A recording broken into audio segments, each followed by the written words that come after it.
Welcome to Blackbird, episode number 23. My name is James, and today I am joined by attorney and tax advisor Matt Sercely.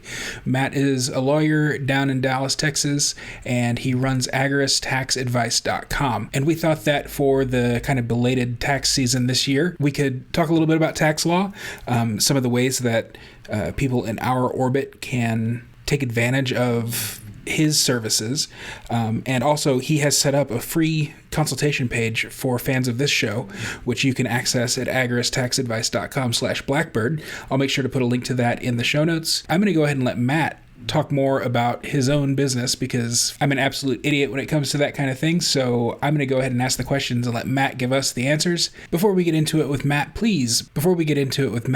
have you subscribed to this show on Substack yet? I think that you will benefit tremendously if you will just throw your email address in the form at blackbird.substack.com. That will sign you up not only for alerts for this show, but also for any written content that I put out, which is going to be coming out with greater frequency here in the very near future. I don't want you to miss out on anything, and I also don't want myself to miss out on some great subscribers. And if you sign up for the paid subscription, there's some added benefits, including being able to comment on the posts that come out. And then also, once I do start pumping out premium content, which should probably happen before the end of this year anyway, you'll also get access to that. Plus, you'll get the satisfaction of knowing that you're helping me out. So I really appreciate that. And with that, here is my interview with Matt Sercely. All right, Matt, welcome to the show. Thank you. Great to be here. Yeah. So we actually have met. You're the second lawyer I've had on the show, and the second lawyer I've had lunch with before at a Mexican restaurant. Did I have a Mexican lunch with the other one? No, but we did have we had Mexican food in Dallas, and sat across from you, and you sat next to a welder, and the lawyer and the welder had really good rapport, which was an interesting kind of dynamic. But before I just start reminiscing, why don't I let you introduce yourself to the audience so that they all know who we're talking to? Sure. My name is Matt Sercely. I live in Dallas, Texas area. I've been an attorney for 11 years. Most of my professional career, I've dealt with personal injury, car wrecks, dog bites, but a little bit here, a little bit there, got into some tax stuff, and so started up my own tax advising service end of last year. So the whole reason that you even approached the idea of coming on the show was after my interview with Pavel, the crypto guy. You had some cautionary tales to tell, or maybe just some cautions to give regarding the crypto trade. Is that right? Correct. It can be incredibly lucrative, and frankly, the government usually doesn't know what you're doing with it. But if they figure it out and you don't do the taxes right, you will be in club fed for the rest of your life. Nice. So that's fun. Do you think, basically, I think what a lot of people are doing is using a TaxBit is what I use for tracking all of my trades, including profits, losses, swing trades, all of that stuff. Are those sites, in your experience, generally pretty reliable? Or they are, and let me now be the lawyer and say, for anybody listening, hey, these are my opinions, but before you do anything, talk to somebody else, make sure they know your situation. Especially, I'm going to be talking about federal stuff, but like California and New York are crazy when it comes to this. So I may give you great advice for the feds, and then you completely get screwed by the tax man of your state.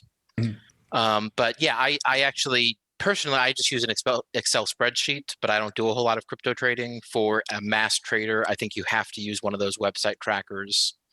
I don't personally know how private they are, so that would be my big concern. Again, if you're not reporting everything on your taxes, you don't want it to get revealed to the government that you're not. Well, yeah, and I've kind of chickened out of the whole full-on Agaris thing, so I'm trying to be as within the letter of the law as possible. So tell me about your tax advising company. What all are you doing? It sounds like you kind of wanted to take a libertarian bent on this sort of thing. So my website's actually agristaxadvice.com, and that's because I really wanted to work with people who hate taxes. I hate taxes. Taxes are terrible. Yes, taxation is theft, and I want to stop what theft I can. So I started this business after meeting with, hanging out at Jack Spirko's event and meeting a whole bunch of great people there, and realizing a lot of them didn't know what I knew about taxes, and realized I could help people. And in particular, no tax advisor can do much to help your standard W-2 employee save much on taxes. Like, there's really not much we can do if you go to a job, have a salary, you know. But if you're a business person, if you have a side hustle, or if you have real estate, there are always things that can be done to help you save your taxes if you do it right. Yeah, And that's so that's one of the reasons I started a podcast, was so that I could just show a little bit of income from this, but then also write off a whole bunch. and that's something that you want to be careful admitting that, because if you admit you're just have the business as a tax dodge, that causes problems. Unless you actually do have income, at which point it is less of an issue. But it's a great idea if something is interesting to you, and you start a business and you actually sell something, or you actually at least make some money, even if it's not a net profit. It's not too hard to at least write off some of the expenses related to that. And so even if, the business loses money, if you get something out of it, you pay for a conference or a class you really wanted to take and can write that off, it might make sense. And then, of course, if the business succeeds, great. Now you have a secondary income source. Yeah, well, and I've got a number of those, like e-commerce businesses and this thing, and like some flipping stuff on Amazon and that sort of thing, which I guess falls under the realm of e-commerce, but it's a little bit different. I've got a few little side hustles, so it's fun. It keeps me really busy though. So I'd like to try to make my income as passive as possible, which the crypto trading seems to be doing all right, at least this year. So what else? What precisely would someone who works with you do? Well, there's a lot of different things. And I've worked with a lot of different clients in a lot of different situations. So I'm working with, and again, I'm an attorney. Everything I discuss is confidential, so I have to be very generic when I talk about any of this. But I've worked with people who are working on starting up a farm where they already have some land, but they want to start growing things and selling things, and in particular, they want to make sure they set that up to where they avoid any taxes they can, but they also want to more concerned about the asset protection side, because it's also where they live. Mm-hmm. So they want to make sure if something happens with the business, they're not going to lose the farm, literally. I've worked with several people who are independent contractors, and it's amazing what you can do just by changing from being a independent contractor, John Smith, and changing that over to an LLC, John Smith LLC. And some things you can do even when you're just a regular independent contractor, but some things become a lot easier when you incorporate or have an LLC or something. And I mean, a lot of the times I can find 3, 4, 5% of gross revenue in savings. So if somebody's making, $100,000 in revenue, I can find $3,000 to $5,000 in tax savings if they haven't worked with anybody. And so there's a couple of big things. One of the things, I don't just look at income taxes. I try to look at income taxes and payroll taxes and capital gains, and sometimes play some games with that. So particularly for an LLC, this trick doesn't work as well under the Trump tax cuts, but it still works. If you have an LLC, you can structure it so that instead of all the money you make coming in as a salary, maybe 20 or 30% of it comes in as a capital distribution. You still owe all the same income tax on that, but now you don't owe the payroll taxes on that. And since self-employed payroll taxes are over 15%, I mean, if you just send $20,000 that way, hey, look, that's $3,000 in payroll tax you don't have to pay. So for someone who got a D in accounting and then the second time he took it got a C, and that's only because he hired someone on Fiverr to do the final project, can you kind of explain what an LLC is, and also maybe get into the difference between an LLC and an S corp, because that's something I genuinely don't understand. Okay. And every state is different on this, but generally every state, a business can be a sole proprietorship. That's just you are doing the job. It can be a partnership. You and somebody else are doing a thing together.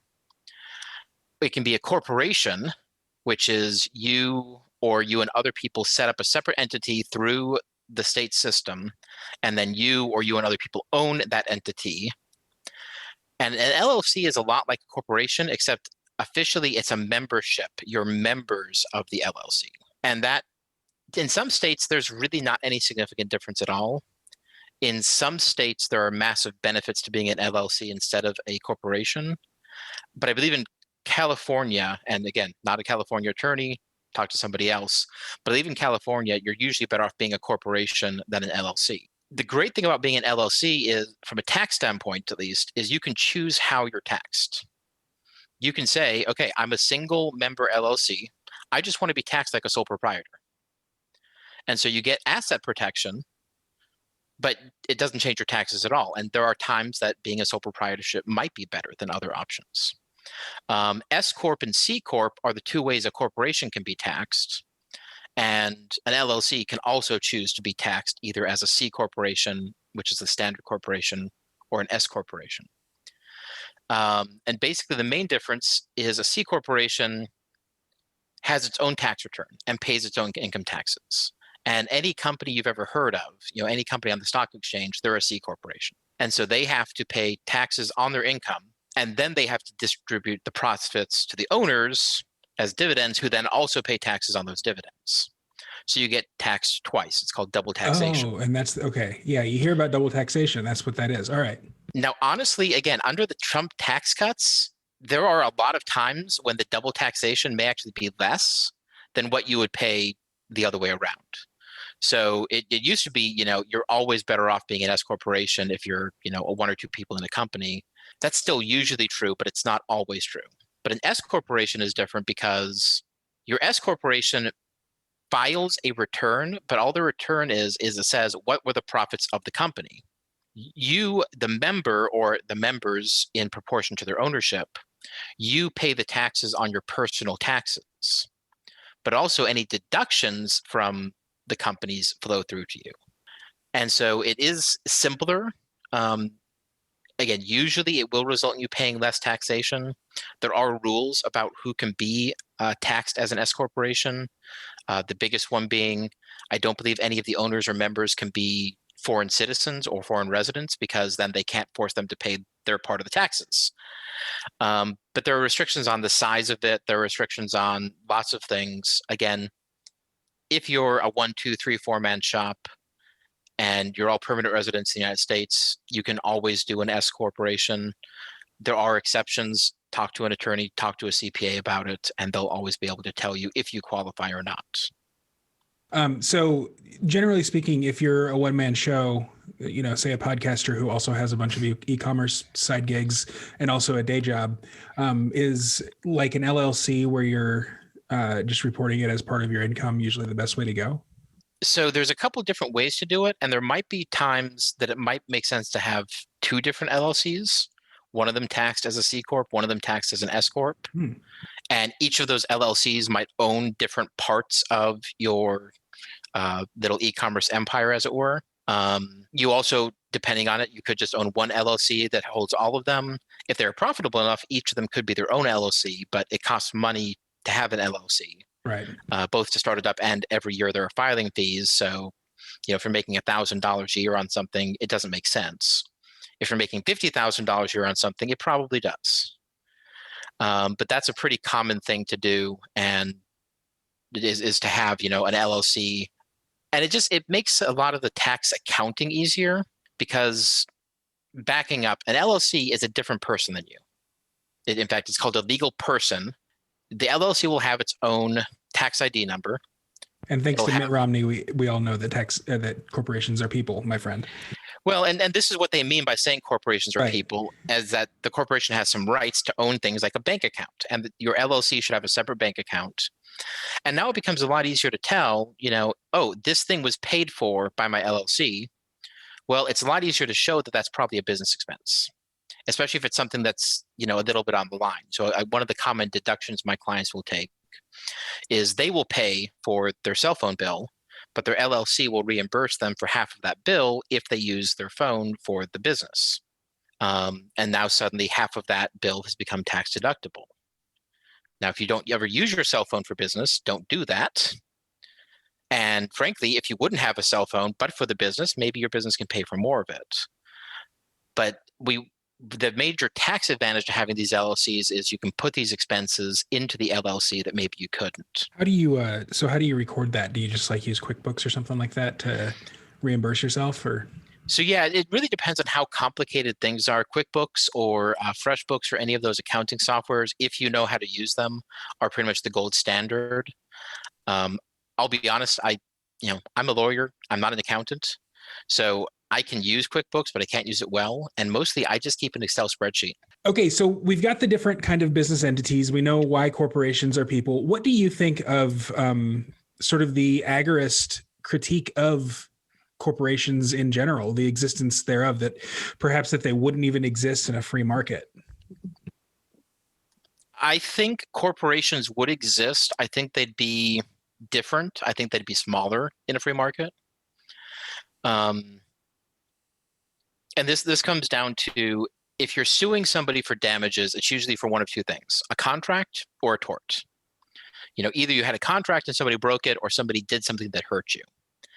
And frankly, I think a lot of corporations in a free market would still have protections for the owners in the contract sense.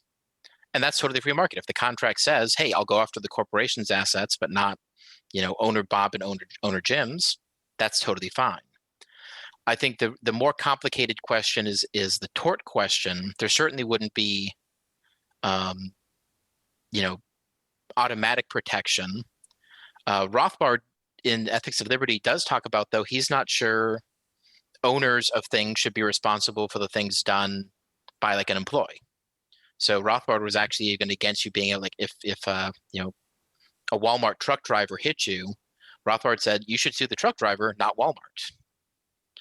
So there is some different debate on that. That's not my specialty, but I definitely think the state gives major advantages to corporations, and also major advantages to big corporations that stops smaller corporations from beating them.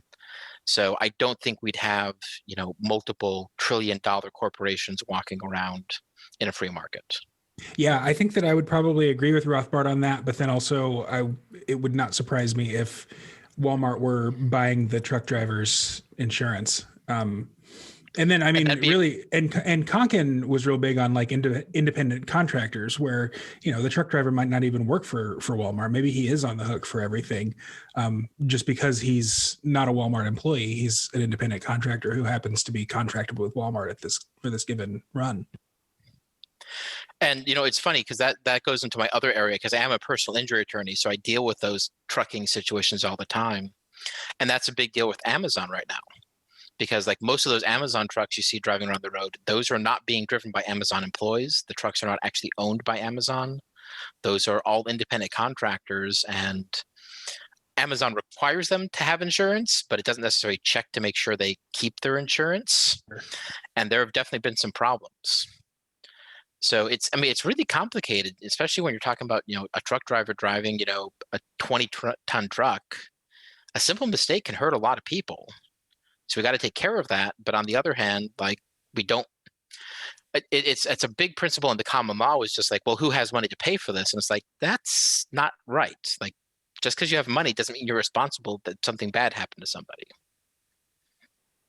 So what does happen if an independent contractor representing Amazon hits someone with their truck, the person's injured, and they don't actually have insurance? Do they just file for bankruptcy and the injured party is screwed, or what? Pretty much. Hopefully the injured party has uninsured coverage on their auto insurance. That's something I don't care what state you're in, buy it, have it. There's way too many people without insurance out there, and it happens all the time with people come to me and it's like, I'm sorry, there's no insurance. I can't really do anything unless you're willing to pay me up front. But yeah, a lot of times people do get screwed. Sometimes, at least in that case, there's an asset, there was a truck. Usually there's the independent contractor company has some assets. And so worst case scenario, sometimes you can go in and basically take over that company. But it's messy, it's ugly, and it's never fair for the injured person. So back to taxes for a little bit. You decided that you wanted to start this Agaris tax advice venture at Jack Spirko's event. Jack Jack gets a lot of tax questions for some reason as on his Q&A shows, and usually he just says, "Look, go to H&R Block." Do you think H&R Block is good enough? That's who I use too. I've got a really good guy that I've been going to for years. So there's two different levels of this question. Don't come to me to do your taxes. Don't bring me your W-2 or your 1099. That's not what I do. I'm not an accountant. I don't sit down and figure out you're going to owe Uncle Sam $74,000.23. I give preemptive tax advice. Most people at H&R Block are not going to give you tax advice, or if they do, it's going to be, well, we did your taxes this year and I found this, maybe you can do it next year.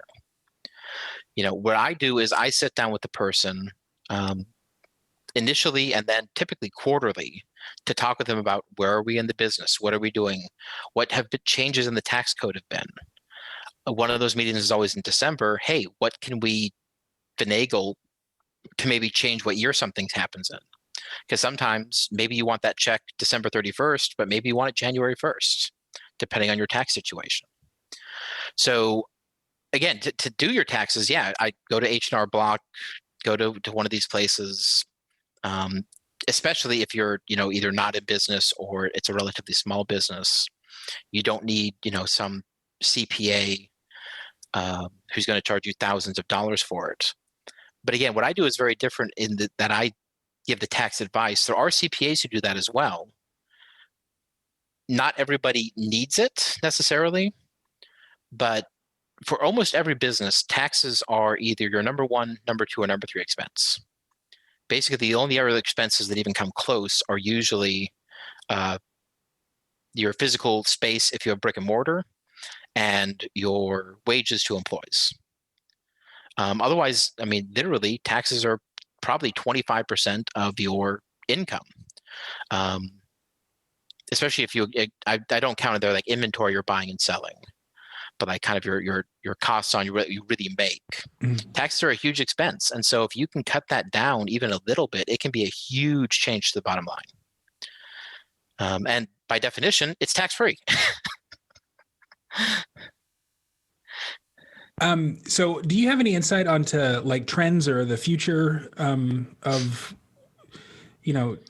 business taxes, perhaps, how technology, even the blockchain could help simplify things? So the fact of the matter is, if we wanted a simple tax system, it would be very simple to do. Yeah, ours is comparatively pretty complex. It is in many ways the most complicated system in the world. And this is one of my father's favorite stories of companies behaving badly. So in most companies in Europe, when you get your W-9 from your employer, well, about a month later in Europe, you actually get something from the tax authority saying, here are all the forms we've received. Here are how we have calculated your taxes. If you think this is correct, we'll do this. If you think it's incorrect, let us know what we're missing. And so for your average wage employee, you don't have to file your taxes. The government tells you what your taxes are. And it's usually correct. But Intuit, which owns TurboTax, has spent millions and millions of dollars lobbying to stop that from happening in America. And every year or two, there's a proposed bill to try to do this in America, to have the IRS do this, and it gets stopped. So there are people who don't want the tax system to be more simple. Including probably H&R Block as well. And, it's like, I'll be honest, I would lose money if it were simpler. I wish it were, because I'm kind of in this more to screw the government than, well, that's at least half of it, give them as little money as possible. But the fact of the matter is, the way our system works, even if they were to say, okay, we're going to get rid of 90% of the loopholes, which usually aren't, give it 10 or 15 years and there'll be new loopholes. There'll be new exceptions. There'll be new deductions, because that's the way our system works. I will say myself and almost every other tax advisor and CP I know thinks this is the lowest taxation any of us are going to see in our lifetime. I mean, the Trump tax cuts, especially for business people, especially for, frankly, the people who can afford to hire somebody like me, it cut your taxes. Maybe not a lot, but it cut your taxes. It cut corporate taxes significantly. Biden's already said he wants to raise taxes, and he says he doesn't want to raise it on anybody making more than $400K a year. I think we all know what a politician's promises are worth. And even if nothing happens, the Trump tax cut isn't permanent. It's going to come to an end in a couple of years, and some of those rates are going to go back up. So even if nothing happens, your taxes are going to go up in, oh man, I feel bad about this. I can't remember if it's in 3 years or 4 years. But I mean, unless modern monetary theory takes over and they just stop taxing us entirely, taxes are going to just get more complicated and keep going up and up and up, at least for the next 5 to 10 years. Yeah, and just to clarify, it looks like the Trump tax cuts expire in 2025, so 4 years from now. Or at least that's the one for individuals and families. Do you think that's going to be different for? There are a couple of different ones, but I think they mostly, do expire in 2025. So what do you think of like recently Elizabeth Warren and Amazon kind of feuded, mainly because Amazon tweeted something mocking Elizabeth Warren, who of course will not be mocked, while Jeff Bezos was testifying before the Senate. What do you think of that? Do you think, to me, that just seems like professional wrestling? Like these people are all on the same team and they're just pretending. But I mean, do you really think that Elizabeth Warren wants to close these so-called loopholes, and Amazon really doesn't want those so-called loopholes to be closed? Well, I guarantee Amazon does not want those loopholes to be closed. I think Senator Warren is probably in the top 10% most honest politicians, in that her stated goals are probably her real goals. I think she probably doesn't want to close all the loopholes. I think she wants to close some loopholes and open others up, to help the people she thinks that need help. I don't know exactly. I mean, I'm no fan of Jeff Bezos as a person, interacting with politics. I love Amazon in terms of getting me stuff in 2 days. I use them for a lot of things. I don't use them for as many things as I used to because I have some privacy concerns. But I think professional wrestling, I think it's probably a fair comparison, because I was just getting into this listening to an interview with Kane, who is now the mayor of some town in Tennessee. But he was talking about how, like, everybody in wrestling knows how it's going to end. The only question is, the wrestling is, how do we get there? And that's not scripted. That's very much, improvised. I think that's kind of what a lot of is going on with a lot of politicians. Like, we all know the goal. We all know where we're going to be. The only question is, how do we get there? And does it take 5 years or 25 years? So Elizabeth Warren also accused Amazon of union busting. I'm so just out of the loop on anything labor related other than like corporate HR in a non-union company. So what is union busting, and why is that seen as such a bad thing from the, I guess, the left end of the political spectrum, although Elizabeth Warren wouldn't consider herself necessarily on the left? So I am not a labor lawyer, so right. I am, and yeah, caveats and all that. I'm not going to talk about what union busting is, because I don't know. But as to why they want unions, they think unions raise wages. And there's a whole bunch of people, a whole bunch of them in my family, frankly, and not all of them on the left, who think that, oh, it's great to be in a union because unions raise the wages of the employees. And I mean, as shown by every competent economist, well, they probably raised the wages of the employees in the union, but they hurt everybody else in society, so it's not necessarily a good thing. I do know there's one of the bills that they're trying to pass federally is going to make it a lot easier for unions to form and also get rid of a lot of independent contractors. I guess it's very similar to the California bill that passed that nearly destroyed Uber in some of those places. I knew we wouldn't just keep that in California. It's the test bed, man. They test it in California to see how it works. But it's working badly, right? I mean, not even the journalists don't like it because they're all independent contractors.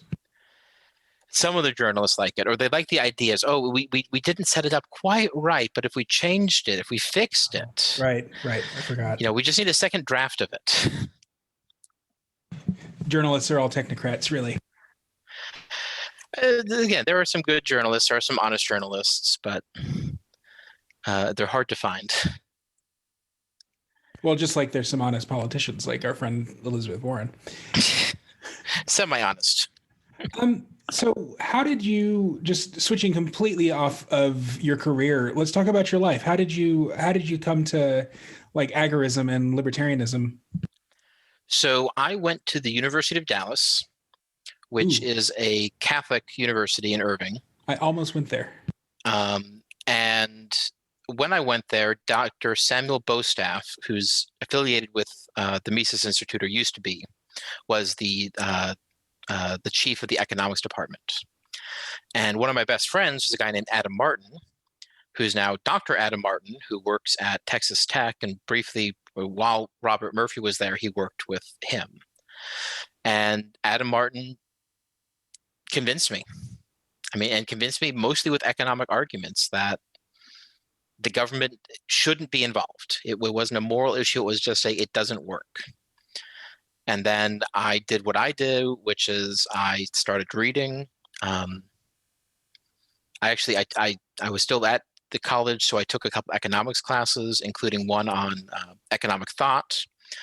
And one that was by Samuel Bostaff. And one of the books we read was a little book called The Church and the Market Economy by Tom Woods. And that was the year it came out.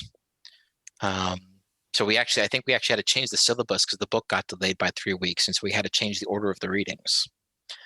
But so that was, early 2000s. I was convinced that's a big part of why I became a lawyer too. That, my own experience when I got hurt, but the rest of it was, I wanted to be the shining knight doing constitutional law, fighting for people, fighting for, criminal defendants. And then, I get into law school and I get out, and there aren't that many jobs doing that sort of thing.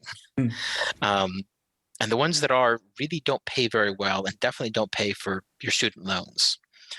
So, but I got interested in it then, and I've been interested ever since.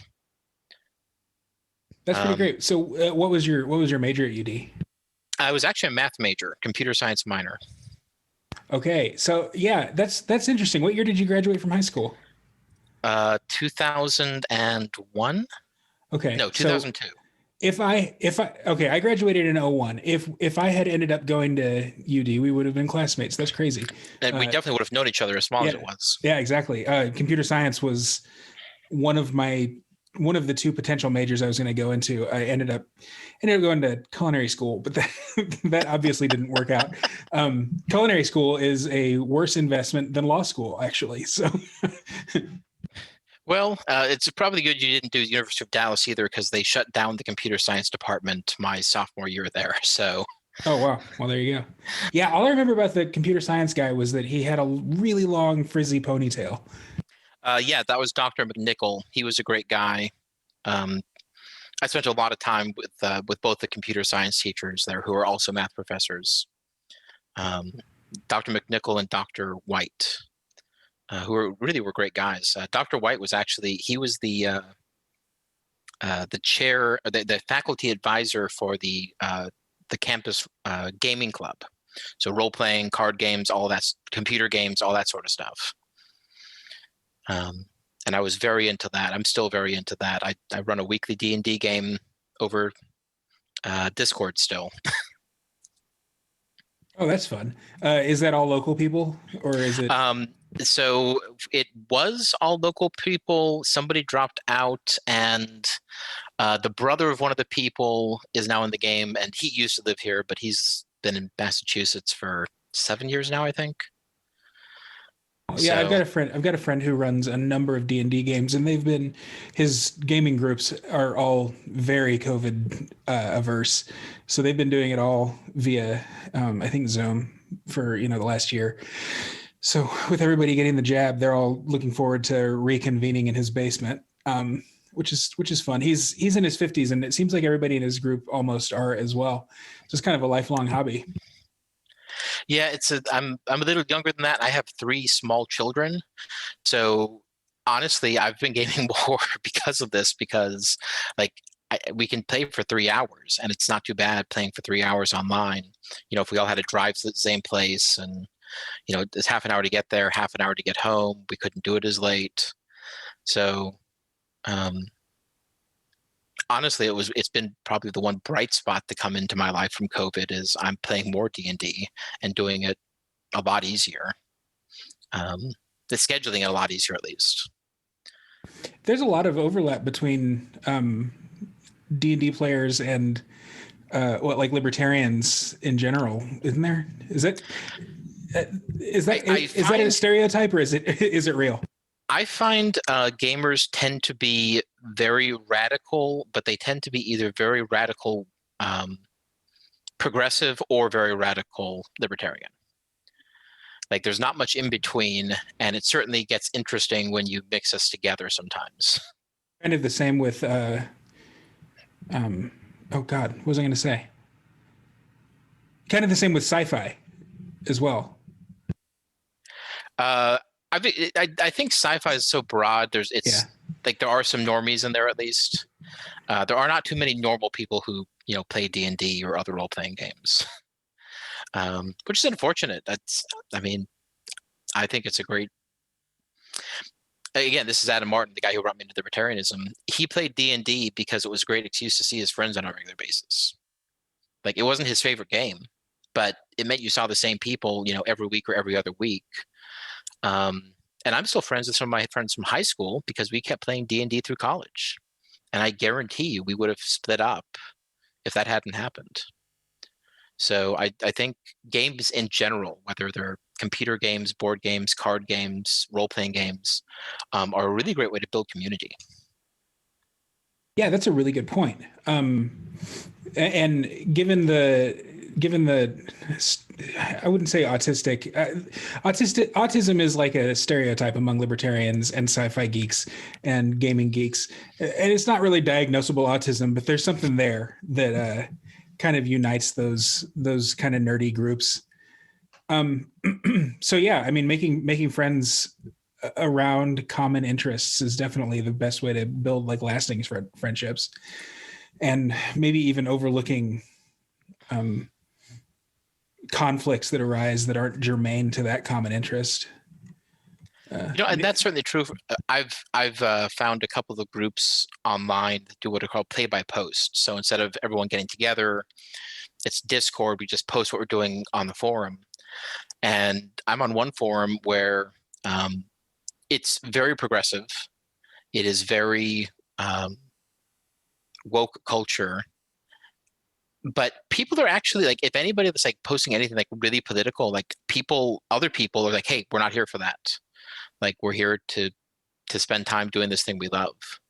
So it's like, again, there's like small little things, and it's like, oh, of course, everybody's, it's like, oh yeah, congratulations, you got the COVID vaccine, yay. But like, somebody posted one of these, oh, it's, if you're white, you're probably racist things, and a lot of people are calling them out for it. So. That's good. That's good to hear. I run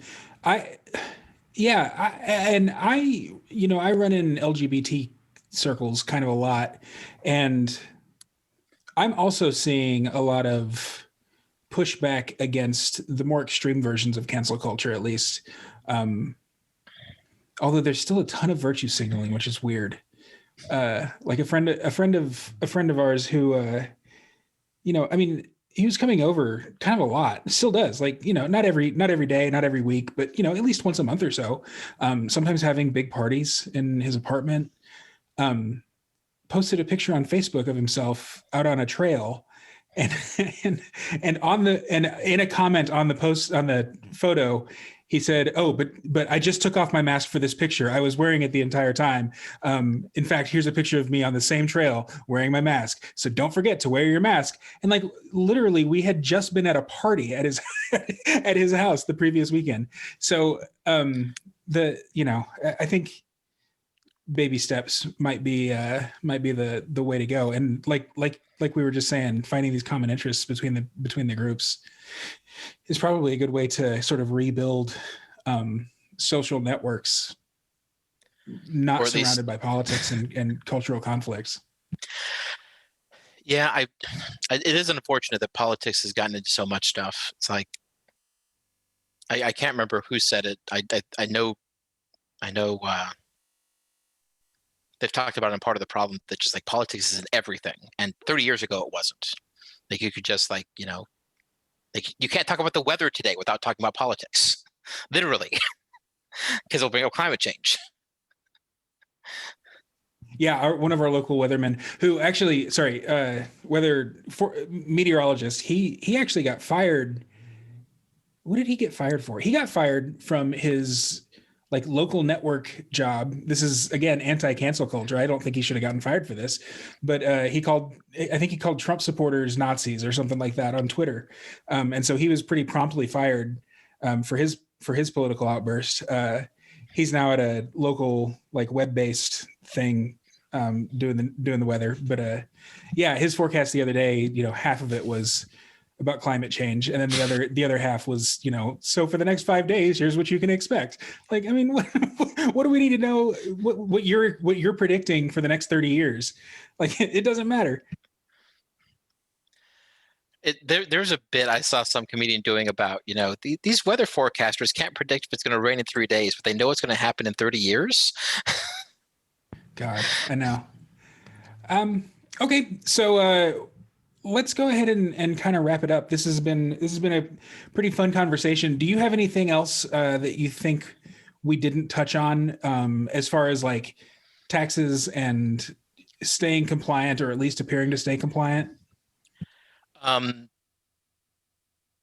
So the first thing I'm going to say is, again, if you want to save money on taxes, you either need a business or you need real estate. And that's basically a business. That's actually how I really got started in doing some of this tax stuff for myself. I think real estate can be a great investment, partly because of the amazing tax benefits to it. Yeah, we didn't even talk about real estate. Let's get into it. We've got at least 10 more minutes left. We're only 50 minutes into it. So when you say real estate, I'm assuming you're not just talking about owning a field out in the middle of nowhere, right? Correct. Though, I mean, some people make that work.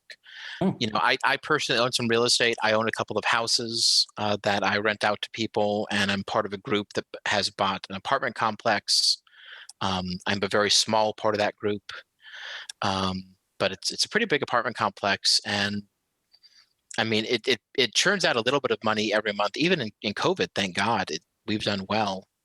But the tax savings have just been out of this world on them. And that's one of the biggest changes in the Trump tax cuts.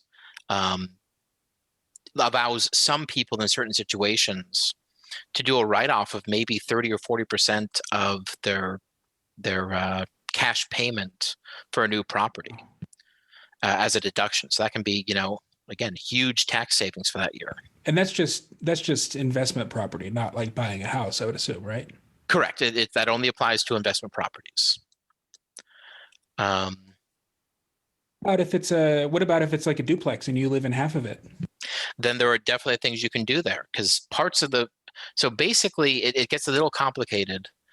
And again, some states are different, but generally all of the exterior part of the house is considered an investment. Anything in just the side you live in is not, anything in the other side is. And the landscaping gets a little bit weird about if it's, in a public area or a private area and you're a private area. But no, I think actually starting with a duplex or a 3 or 4-plex, living in one of the units and renting the other ones is actually a great way to get started in real estate investing. My favorite real estate podcaster got started just that way in Alaska. He bought a fourplex, and basically the other 3 units rent basically paid the mortgage. And he now owns dozens of properties.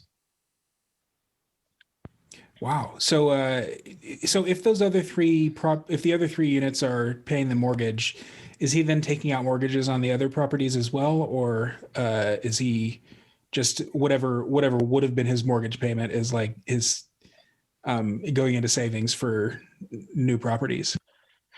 So like there's just one mortgage on that building. So whenever you buy a building, it's one mortgage for the building. Basically, though, the 3 units rent were enough to pay for the full mortgage for all 4 units. But no, definitely one of the ways to accelerate your growth is, at least to accelerate your long-term growth, is actually with mortgages, assuming you think appreciation is coming, and with the printer going burr, I think there'll be at least nominal appreciation on all properties. But the great thing is, like, let's say, God forbid, there's 100% inflation over the next 10 years. Well, your mortgage basically just got cut in half because it's not going up. So even if, and now the house, the house you bought for $100,000 is now worth $200,000, and the mortgage is still $80,000 or whatever. Well, that's a profit. Mm-hmm. Also equity. Well, and again, it gets to be how much of that is real equity because it's inflation, but I mean, some of it is actually definitely real equity. And it definitely gets complicated, but I mean, that's really why I got investing in real estate in the first place was, and this was 10 years ago, but it's like inflation is coming and it's going to be bad. And I had no idea how bad it was going to be. Mm-hmm. But it's like, as long as you make enough money to keep paying the mortgage from the tenant, like you're going to make money on real estate just because there will be appreciation of the price because of inflation. And there does tend to be actual appreciation as, God, how much bigger is Dallas today than it was 10 years ago? All those extra people wanting to live here do drive up prices. Yeah, every time I come to town, which is twice a year, there's some new building being erected. So it's not just sprawling; it's also growing taller. What about from an Agaris position, and I changed the name of this podcast on purpose. It's no longer a specifically Agaris podcast, but I do have the Agaris tax advisor on the show, so forgive me. What about your gray market activities? And when you were talking about the outdoors and the landscaping, that's what kind of sparked this question. What if I'm growing a garden in my backyard and, I make tomato sauce or whatever, and, I have all the licenses and permits and stuff that I need. So I guess it's not really gray market. Does my garden then become a commercial entity or something like that, tax write-off of some sort? It can. So the basic mantra, and I picked this up from someone else, but if you change your facts, you can change your tax. So Like that. take something you're doing and just do it slightly differently, and it can change whether it's taxable or not. And yes, I mean, let's say you're a physical trainer, and let's say you work in a gym, but you have people that come like to your house and train in your garage as a side gig. Well, now you can definitely write off the square footage of that garage, whether you own it or rent it. Most people can't write off a garage, but especially if you can show like, hey, I was looking at this apartment, and the reason I didn't get this apartment was there was no garage. So instead I rented this house with a garage. That's a very easy case to make. Oh, wow. How do you calculate like the value of that garage? Is it just like the value of the property divided by square foot times the square feet of the garage? It's a little more complicated than that because you can't say the garage space is the same value as the internal of the house because it's not, air conditioned and all that. And this is where we really get to gray stuff with tax. Tax is one of those areas of law where there's not a lot of this is or this is not. Like it's all gray area. Is this allowed? Well, probably. Is this allowed? Well, probably not. Again, there are certain things that are black and white, but again, at some point, it's your job as a taxpayer in that situation to say what you think that portion of the value is. And then if the IRS doesn't challenge it, that's what it is. If they do challenge it, you better have a way to argue it. God, that is terrifying to me. It's something that I have this conversation with all of my clients is I will tell you when something is a slam dunk, and I will tell you when something is going to lose. And I will tell you, in my opinion, how likely something is to work or not work if it ever comes up. And it's ultimately your decision how aggressive you want to be. And again, some things are very black letter law, very obvious, or can be made that way. Like you could actually hire, an appraiser to come in and appraise the value of the garage as part of the house. Like if you do that, you probably have a slam dunk case, but now you just spent $500 or $600 to get it, and it's going to take you, 4 or 5 years to save that probably. So some of it, if you want certainty, it costs you money. It can still be worth it sometimes. When it comes to deductions of the value of a property for depreciation, I wouldn't hire somebody from one of my houses, but we did hire somebody for the apartment complex because it wasn't 20 times more for the 100-unit apartment complex, so it made more economic sense. So if the IRS comes after one of your advisory clients for some of this gray area stuff, are you also representing them in court, or are you strictly advice at the front I end? will represent them if they choose to hire me. It hasn't come up. I hope it doesn't come up because it's no fun for anybody. I mean, it's just like being charged with a crime. Even if you win, like it costs you so much to deal with it, it's probably not worth it. But the fact of the matter is really the trick is to avoid red flags. There are red flags that make it very likely you'll be audited. If you avoid those things, your odds of being audited are very low. And then even a lot of times in an audit, maybe it's like, oh, you did this wrong. It's an extra $400. And it's like, just pay that. Like, even if you think it's wrong, like just pay it. If it comes back and it's like, oh, you owe $50,000. Okay, now it maybe makes sense to fight it if you think you can. What are some of those red flags? So the biggest red flag there is, and I mentioned this before, there's this trick for an S corporation where you split your salary into some of its salary and some of its capital distribution. And that way you don't pay some of the payroll taxes. Well, some people are like, oh, I'll just make everything a capital distribution and then I owe no payroll taxes. Yeah, that's a big no-no. And the IRS will catch that typically within 2 tax years. And then they will say, oh, since you claimed this fraudulently, everything is a salary. You owe all this back tax. And again, if you had been more reasonable and said, and depending on what information you have, it could be 10%, it could be 50%. But again, if you're more reasonable, it's not going to wave any flags. So this is a common saying among tax advisors, pigs get fat, hogs get slaughtered. You want to be aggressive, but you don't want to be too aggressive. And there are definitely some gray areas where, again, it's why you should talk to somebody, whether it's a CPA. Certainly, if you're going to have a CPA file your taxes, talk with them because they have to sign off on them too. And I've already had one issue with the client come back to me and said, my CPA says I can't do this. And I had about a half an hour meeting with that CPA, at the end of which the CPA basically said, okay, I think you're actually right. You may be wrong about this one small issue. Let me look into that. And actually, the CPA was right about the small issue, which meant that, about 90% of my advice was correct. And we caught the one thing that probably wouldn't have been a big deal. There's just a debate. Really, there was a better way to do it that actually saved more money in taxes. So, bonus. Good for that client for hiring 2 different experts then.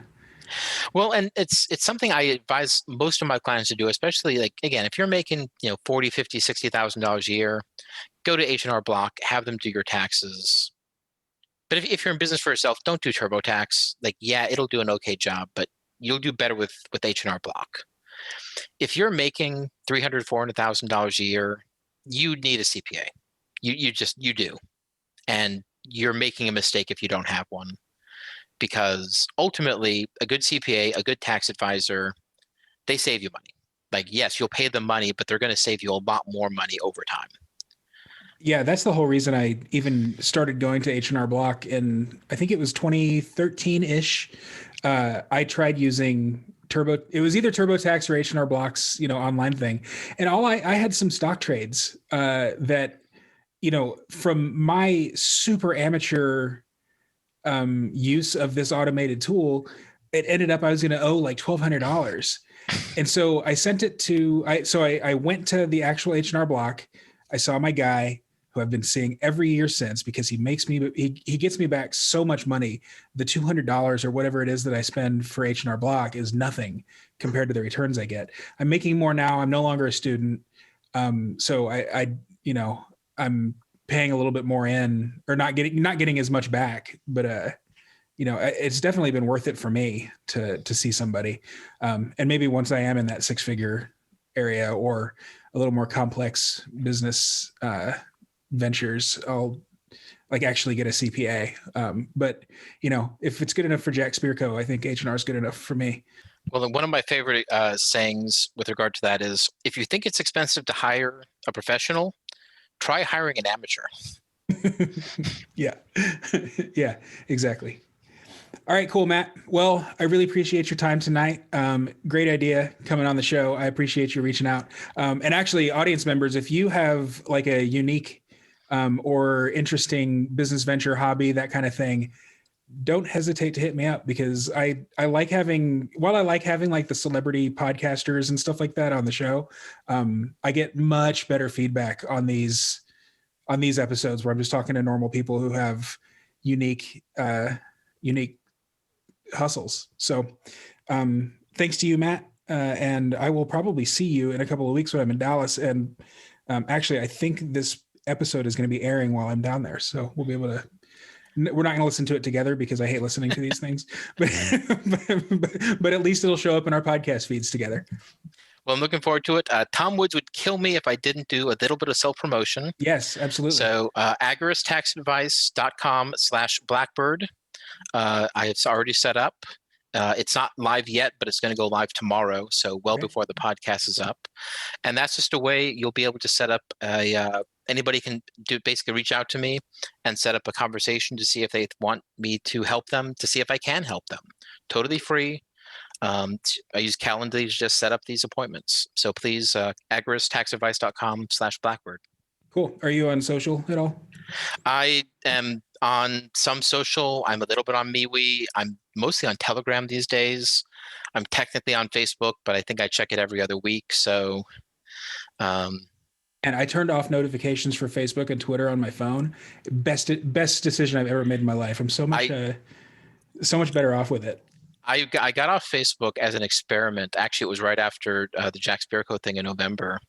And then I posted something, and suddenly my account got banned for 24 hours. But it was actually something I had posted in July. And it was a meme making fun of Kamala being announced as the vice presidential candidate. But this was apparently promoting violence. And it was like, okay, thanks, Facebook. You just made it really easy. See you later. Wow. All right, dude. Well, I appreciate your time. Thanks so much. Thanks so much for having me on. I really had a good time. All right.